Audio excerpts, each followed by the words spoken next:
I went through a very difficult divorce.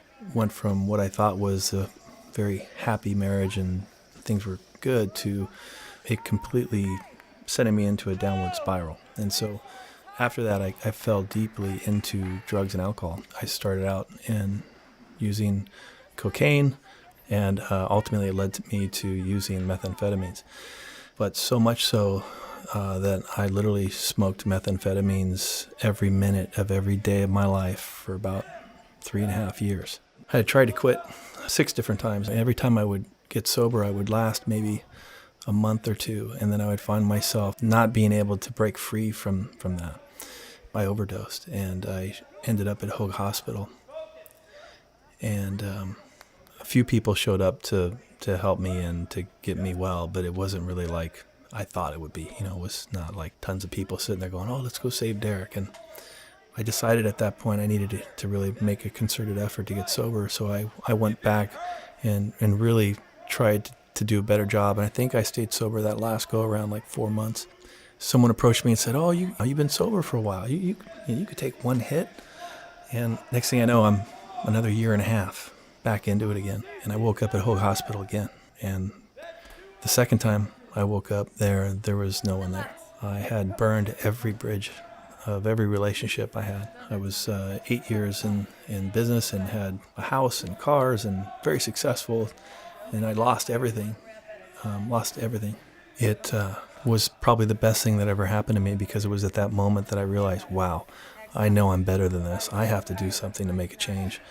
And so I got sober. I had this thought in my head that said, if I could be this good at drugs, maybe I could be just as good at getting addicted to something that's positive. Started going to spin classes every day, and everybody was positive and successful. And it dawned on me, I'm like, this is what I need.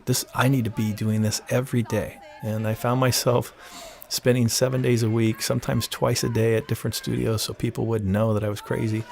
But I was sober for a few months, and I had this unbelievable fear that somehow I was going to get sucked back in like every other time. And I needed to come up with something that was 100% gotta work. And I grabbed 2 of my best friends and said, we're doing this thing called a 12-week fitness challenge. We're going to make it very official. We're going to go get our body fat tested in a hydrostatic dunk tank.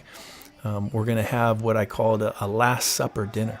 We're going to all come to this Last Supper dinner, bring our body fat results so we can share them. And then we would collectively go over these results and help each other set realistic but very challenging 12-week body fat goals. And what happened is all these people saw the transformation, number one, that I went through, because it was pretty ridiculous, drug addict turned like fitness model.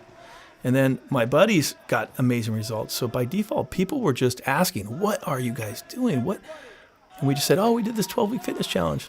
And people just started saying, I want to do it. How do I do it? So the next time we had like 5 people, and then the next time we had like 15, and then it went to like 30, and then we had 60. And then what's exciting about what we've accomplished is that through the systems and the processes that we've put into place, we have helped thousands of people to make the decision to change their lives. Every time I have a conversation with someone new, I share a bit of my story, and I say, listen, this is an opportunity for you to now inspire some people. This is not necessarily about you, because you're going to get results.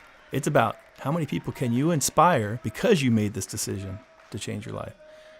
The 12 life, that phrase, comes with so much responsibility.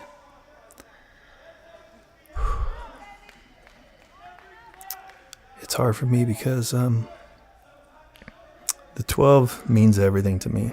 It saved my life, and it gives me purpose.